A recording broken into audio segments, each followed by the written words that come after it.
we have Aayushi with us. So let's get an understanding of quickly her profile. Hi, hello everyone. Hi, Nistha. Thank you for having me, first of all. My profile basically, got my last SEM results. So my total GPA is of 8.81.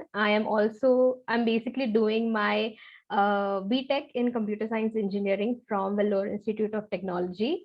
I gave my GRE and TOEFL because I wanted to apply in UK as well as USA, and they took both the scores. So my GRE was 314, 1.4, and my TOEFL was 104 out of 120. And apart from that, I had done an internship in KPMG, and I also did some projects with my professors and colleagues in my university. Awesome. And I remember Ayushi was one of the more proactive students that enrolled early enough with Scholar Strategy. And we did talk about applying a lot to US, but then she emailed me that she had also applied to few UK schools and had some tremendous admits. So that's what we are focusing on today. So Ayushi, do you want to start with why did you start looking at UK, and then what information did you find out as you researched the UK universities?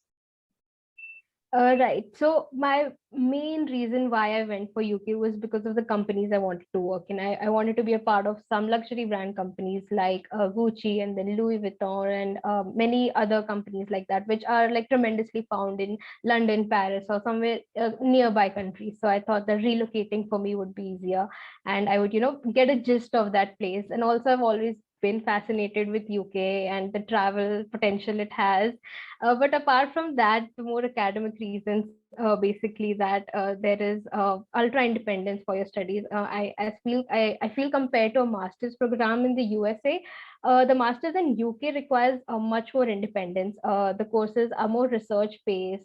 They require individual study. Many master's program in England also involve regular meeting with advisors, but very few exams and routine assignments. So basically you'll be in full Okay. responsibility for pacing yourself and keeping up with the work, and again the uh, highly, I would say, recognized degrees from the UK universities. So that's why I went ahead for UK. Awesome. And just to give the context to the audience, you are looking at these luxury brands, but what kind of roles are you looking for? Data analyst, trend forecaster, completely in the IT department. Okay. And I remember you were telling me that there are tremendous opportunities, particularly in UK around these fields, right? Do you want to kind of walk me through that? Yes, because some fashion somewhat originates from those parts of the world. So there are a lot of job opportunities for there. You even have New York. I did apply to New York University as well because, again, it had some companies that I wanted to be a part of. So yeah, the job opportunities are huge, and again, it comes under this thing called job shortage occupation. So there is a shortage of data analysts and data scientists in UK, especially in these companies. So there is a lot of job opportunities. There's nothing to worry as such. Okay, so that was a good sign that you figured out that job opportunities, placements, at least like a lot of job openings would be there after you graduate. Yes. Okay, so now let's talk about how did you shortlist schools? Like, how did you find which colleges you can apply to in UK?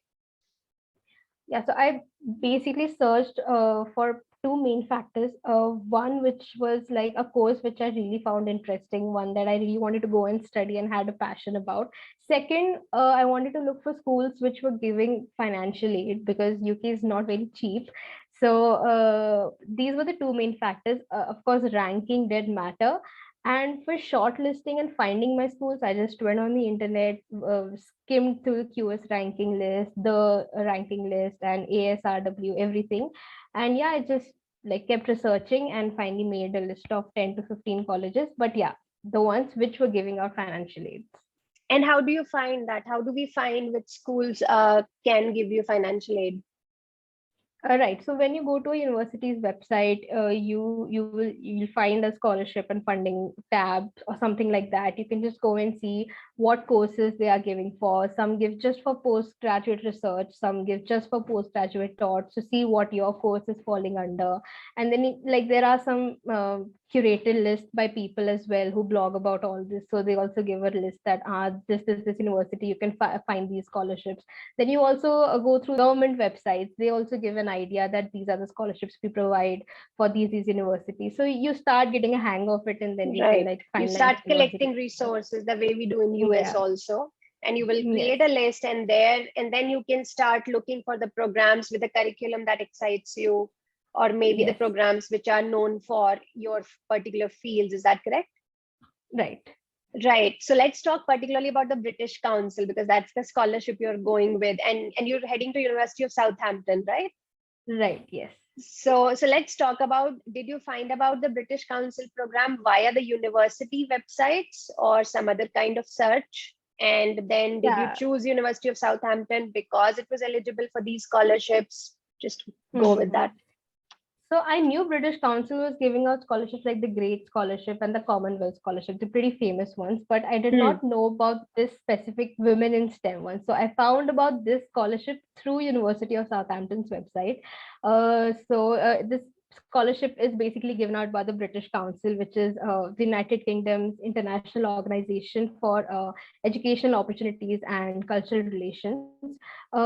This scholarship is a 100% scholarship, which covers costs from visas down to a monthly stipend of 1133 pounds for your personal expenses. You get a full tuition fee waiver, and the monthly stipends help with accommodation. So basically, this scholarship program aims to increase opportunities in STEM for girls and women. So my university, the University of Southampton, was also under the British Council for offering it. The application consisted of writing an essay and all of that. The main catch of the scholarship is the giving back mentality that it has. So it is like after you finish your course, you need to go back for a minimum of 2 years. Back to your home country, you can work there. You need to promote girls in STEM, let them know about the British Council, how they are helping back in UK, and all of that. And then you can basically work after 2 years. You can work anywhere that you want. Okay, so you found about the scholarship on the University of Southampton page, and Yeah. okay, so we'll go details of this scholarship program. So let's talk about the timeline first. So I know Right. the US fall timelines work in a certain way. Can you talk to us about when did you start researching UK schools and like, for scholarships and all, and when are the deadlines and all those things? Yes. So I started looking for schools, and on the other hand, the scholarships around June, July-ish of 21, because I was Okay, applying for the 22 intake. intake. So that is when I found my universities, applied in around October, November. And for scholarships, you need to have an admit. So I waited for all my admits to come in. And then the scholarship application starts from January 22 itself. But because I got my decision in February, so I applied then. So there were two rounds. The first round is the inter-university. They basically, a panel sits and they decide who needs to be shortlisted. So I got the results for the first round in April end, and then the shortlisted students are sent to the British Council panel for their final review, and the result, they are the final results. So I got those results on 31st of May, which was the final acceptance of the scholarship. Okay, so university deadlines are start from October, November, like they do in US. So that's when you applied. Scholarship Yeah. opens up in January, and deadline is around 31st March, I believe you said. Yes. And people can Yes. apply whenever your results are out. So Yeah. Southampton was an eligible university, so you ended up applying in February, and then Yes. you got final results were out by May, you said. 31st of May was the date. 31st of May. Okay. Yeah. And at that time, we got to know that it's fully funded for you now. Yes. Yes. Let's talk about the application process for this scholarship. How was it? How many rounds were there? Talk about the essays. What was the most challenging thing about it? Right. So the main focus they had was on the essay. You had to basically write the whole story that you want to convey to them in just 750 words. You also had to tell them why do you think that you need a financial, because some people like they don't really focus on that. Right. They just think that okay, I did this, I did that, but why do you need financial help? So I wrote something about that. Then you also have to talk about why are you a woman who needs to be supported, a woman in STEM who needs to be supported, because again, their main ideology is to basically It is about STEM, right? yeah, it's Promoting. about Yeah. STEM, promoting girls. So you talk about that as well, and also what will you do in return for the girls who are who want to make their careers in STEM. So covering all of this, you have to write an essay, and while applying, you give your 10, 12 standard grades, your current GPA and everything. You write about the colleges, the high school and everything you've gone to, and some universities end up taking an interview, but my university did not, because maybe the volume of application was less. It was easy for them to shortlist or whatever the process is. Yeah, and that's it. Once you've applied, then you just wait for the results, and if you have an interview, you sit for it. Awesome. And so there is only one essay, or are there multiple essays? Some universities they take 2, 3 essays, but my university put everything in one essay. Acha, so it's specific to university. They can decide the Yeah. application Yes. component. And as you said, some universities might conduct interview, but your university did not. Did not yet. All depends on the volume of the application. Like that was written on the website as well, that if we Right. are having shortlisting, if we are having a trouble shortlisting university applicants, we will then conduct an interview. But Okay. fortunately, they did not. Had to So sit for it. total, how many university did you apply to in UK? I applied to around 4 or 5. 4 or Okay. 5, yes. And how many scholarships did you apply to? I just applied for this one external scholarship. All the other universities, they had a financial aid from the university itself. From the Like university. if you have, okay. yeah, if you had a GPA of so and so, so you'll get a tuition fee waiver or something like that. Okay. So and what are your end results like across all universities and all scholarships? Like how many admits did you get?